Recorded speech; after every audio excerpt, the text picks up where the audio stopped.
Hi!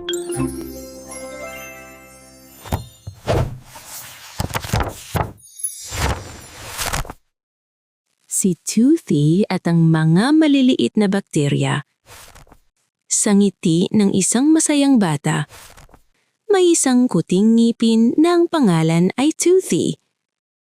Lagi siyang masigla tuwing kumakain ng mansanas, kanin at masasarap na pagkain. Yay! Gusto ko ang pagkain! Gusto ko ring umiti lagi. Si Toothy ay malakas at matibay. Pero may isang bagay siyang hindi alam. May mga maliliit na bisita na gustong manirahan sa kanya. Isang araw, kumain ang bata ng maraming candy, tsokolate at matamis na inumin. Pero hindi siya nagsipilyo pagkatapos. Sa loob ng bibig, may gumalaw na mga maliliit na nilalang. Yehey! May asukal! Maganda na kayo, team! Asukal! Sa wakas! Dadami kami!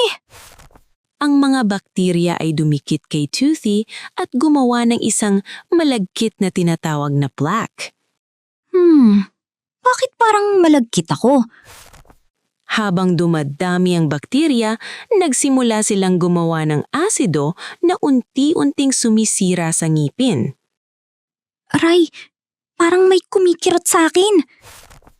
Lumapit si Gumsy, ang mabait na gilagid.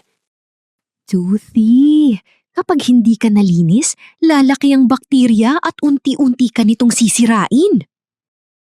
Anong dapat kong gawin? Kailangan mo ng toothbrush at toothpaste. Ngulit huli na ang lahat. Lumakas na ang mga bakterya.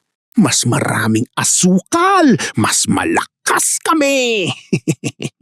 Unti-unting nanghina si Toothy dahil sa asido. Hindi na ako kasing tibay noon.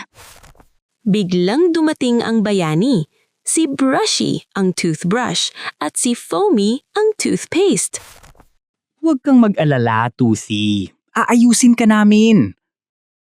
Labanan natin ang bakterya! Sabay-sabay silang naglinis. Kuskus dito, kuskus doon. Ang mga bula ng toothpaste ay humawak sa mga bakterya. Hindi. Mawawala kami. Unti-unti nawala ang mga bakterya at nawala ang plaka. Dumating si Dr. Molar, ang pinakamatandang ngipin. Toothy, tandaan mo ito. Ano po iyon? Ang bakterya ay normal, pero dapat silang kontrolin. Ibinigay ni Dr. Molar ang mahahalagang aral. 1. Magsipilyo 2 beses sa isang araw. 2. Iwasan ang sobrang tamis na hindi nililinis. 3. Ang simpleng pag-aalaga ay mahalaga sa kalusugan. Pangako, lagi akong magpapalinis.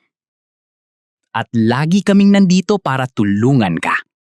Mula noon, natutunan ng bata ang halaga ng pag-aalaga sa ngipin. Ang mga bakterya ay naandyan pa rin, pero hindi na sila nananalo.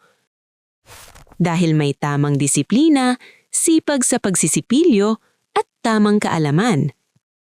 At ang pinakamahalagang aral, ang mga maliliit na gawain araw-araw ay nagpoprotekta sa malalaking ngiti. Yay! Natapos natin ang kwento! Maraming salamat sa panonood, mga bata! Sana nag-enjoy kayo at may natutunan din.